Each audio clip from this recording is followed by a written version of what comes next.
अस्सलाम वालेकुम friends, welcome to dramas master. Viewers, drama serial Fitrat की आने वाली एक 7 और लास्ट एपिसोड में दिखाया जाएगा फारिया अरबाज को बहुत ज्यादा तंग करेगी और उसको कहेगी कि मुझे 10 लाख रुपए का अरेंज करके दो, मैंने जाना है कंट्री टूर पर। अरबाज पहले तो बहुत ज्यादा परेशान होगा कि मैं इतने ज्यादा पैसों का अरेंज किधर से करूं। वो फारिया को समझाने की कोशिश करेगा, लेकिन फारिया तो समझना ही नहीं चाहती, उसको तो बस जाना है। और वो अरबाज से कहेगी कि अगर तुमने मेरी बात ना मानी तो मैं चली जाऊंगी तुम्हें छोड़कर और तुम यहाँ पर अकेले बैठे रहना। तो फिर अरबाज को उसकी बात माननी पड़ती है और वो कहीं ना कुछ करके 10 लाख रुपए का अरेंज कर ही लेता है और वो पैसे फारिया को दे देता है। अरबाज का दिल होता है कि वो फारिया के साथ खुद जाए, उसके साथ घूमे फिरे, उसके साथ टाइम स्पेंड करे, क्योंकि वो फारिया से जितनी मोहब्बत करता है इतनी मोहब्बत वो शायद किसी से नहीं करता। और फारिया तो सिर्फ और सिर्फ उसको लूटने पर लगी हुई है। उससे पहले अपने प्यार के जाल में फंसाया और अब उससे पैसे ले रही है। फारिया अरबाज से पैसे लेकर चली जाती है और उससे पूछती तक नहीं है कि मैं चली जाऊं या तुम मेरे साथ आना चाहोगे या फिर नहीं। अरबाज बेचारा निढाल कभी इधर पड़ा होता है और कभी उधर, उसको फारिया की याद सताती है, लेकिन वो क्या करे, फारिया को तो उसकी परवाह ही नहीं। फारिया वहाँ जाकर अरबाज को भूल ही जाती है, उसको न कोई कॉल करती है और न ही मैसेज। अरबाज उससे बहुत बार कांटेक्ट करने की कोशिश करता है, लेकिन फारिया उसकी कोई कॉल नहीं अटेंड करती। कुछ दिन बाद फारिया जब वापस आती है तो दोबारा उसकी वही हरकतें शुरू हो जाती हैं। वो शहबाज को ब्लैकमेल करना स्टार्ट कर देती है, दोबारा से बहाने से उसके पास आएगी, उसकी बाजू पकड़ेगी, उसके बेड पर आकर बैठ जाएगी। और अब ये सारी बातें मलिहा जान चुकी है। मलिहा को ये सब कुछ बिल्कुल भी अच्छा नहीं लगता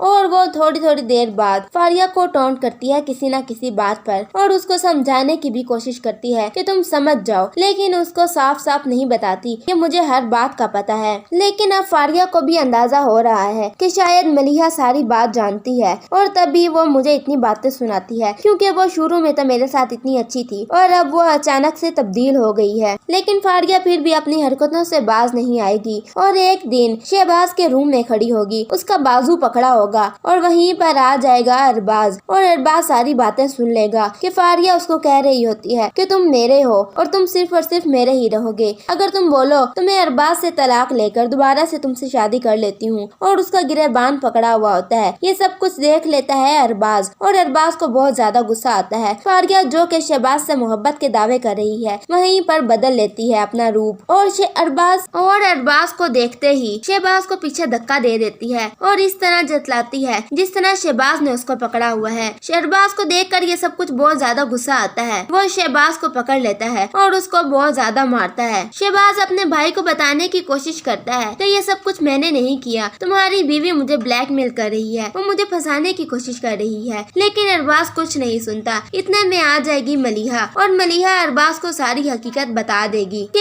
ये तुम्हारी बीवी का पेशा है कि वो मर्दों को फंसाती है अपनी मोहब्बत के जाल में, फिर उनसे शादी करती है और उनसे पैसे हथिया कर वहाँ से फिर निकल जाती है। अरबाज को ये सब कुछ सुनकर कुछ समझ नहीं आती और उसको बहुत ही जोरदार झटका लगता है और वो वहीं पर गिर जाता है और बेहोश हो जाता है। अरबाज को फौरन से उठाकर हॉस्पिटल लेकर जाया जाता है। उसकी हालत बहुत ज्यादा नाजुक होती है और फिर कुछ दिन बाद उसको जब होश आएगा तो वो उसको वापस अपने घर लेकर आया जाएगा। अरबाज जब अपने घर आता है वो अब बिल्कुल खामोश सा हो गया है। वो किसी से कोई बात नहीं करता, न कभी किसी को बुलाता है, न किसी से कोई गिला शिकवा करता है। और फारिया को तो ये सब कुछ जैसे पसंद ही नहीं था। वो देखती है जैसे ही अरबाज की तबीयत खराब हुई थी वो वहाँ से चली जाती है और मुड़कर दोबारा अरबाज को पूछती तक नहीं है। वो उधर अपने न्यू बॉयफ्रेंड के साथ रंगरलियां मना रही होती है। लेकिन कुछ दिन बाद जैसे ही फारिया को होश आती है कि मैं तो शादीशुदा हूँ, शायद मुझे अरबाज के पास जाना चाहिए और उसकी खैरियत भी मालूम करनी चाहिए, वो वापस आ जाती है अपने घर। वो जैसे ही वापस आएगी तो अरबाज का बीपी दोबारा से हाई हो जाएगा और वो फारिया पर टूट पड़ेगा और फारिया से कहेगा कि तुम होती कौन मेरे घर पर आने वाली और इस तरह मेरे घर में आकर अपना रौब जमाने वाली। फारिया बजाय अपनी गलती को तस्लीम करने के वो अपने सास के साथ, अपने शोहर के साथ, सबके साथ बहुत ज्यादा झगड़ा करती है और वहीं पर खड़े खड़े ही अरबाज फारिया को तलाक दे देता है और फारिया को अपने घर से निकाल देता है। दूसरी तरफ दिखाया जाता है राफिया, जिसने अभी तक शादी नहीं की और वो अपने घर का खर्च उठा रही है, अपने भाई की आला तालीम के लिए दिन रात मेहनत कर रही है और अपनी माँ का भी पेट पालती है। उसने कभी इस बात का एहसास नहीं दिलाया कि मेरी भी शादी करो और वो अकेली ही है। अरबाज राफिया की नेचर से अच्छी तरीके से वाकिफ होता है और उसको जैसे राफिया से मोहब्बत हो जाती है। वो अपने घर वालों को राफिया के बारे बारे में बताता है और अरबाज के घर वाले भी राफिया को बहुत अच्छे तरीके से जानते हैं और वो ये जानते हैं कि वो फारिया से कितनी मुख्तलिफ है। तो अरबाज की माँ राफिया की माँ से उसका हाथ मांगेगी और कहेगी कि मेरे बेटे से अपनी बेटी की शादी कर दो। तब राफिया की माँ कहती है कि आप हम पर कैसे अब एतबार करेंगे, क्योंकि आपके घर में पहले इतनी क़यामतें टूटी सिर्फ और सिर्फ मेरी बेटी की वजह से, और अब आप चाहते हैं कि मैं अपनी दूसरी बेटी भी आपको दे दूं। तो अरबाज की माँ कहेगी कि मैं जानती हूँ फारिया बहुत ही मुख्तलिफ नेचर की लड़की है और राफिया उससे बिल्कुल ऑपोजिट है। राफिया जो कि पहले ही अरबाज को पसंद करती है, वो इस शादी के लिए हाँ कर देती है और फिर अरबाज और राफिया की शादी हो जाएगी। राफिया अरबाज को बहुत ज्यादा खुश रखेगी। इस तरह शहबाज की भी सारी मुश्किलात खत्म हो जाएंगी। फारिया जो कि अपने उस बॉयफ्रेंड के पास वापस जाती है, लेकिन वो तो अब फारिया को कबूल करने के लिए तैयार ही नहीं है। फारिया अब बिल्कुल अकेली रह गई है, ना उसके आगे कोई है ना पीछे, ना उसकी माँ उसको रखने को तैयार है और उसके शोहर ने तो पहले ही उसको तलाक दे दी। जिसके आसरे पर वो आई थी वो भी अब उसको रखना नहीं चाहता। तो व्यूअर्स, आपके ख्याल में उस लड़के को फारिया से शादी कर लेनी चाहिए थी और फारिया का अंजाम क्या होना चाहिए? अपनी कीमती राय का कमेंट सेक्शन में जरूर कीजिएगा। हमारी वीडियो पसंद आए तो लाइक करें और चैनल को सब्सक्राइब करें। Thank you.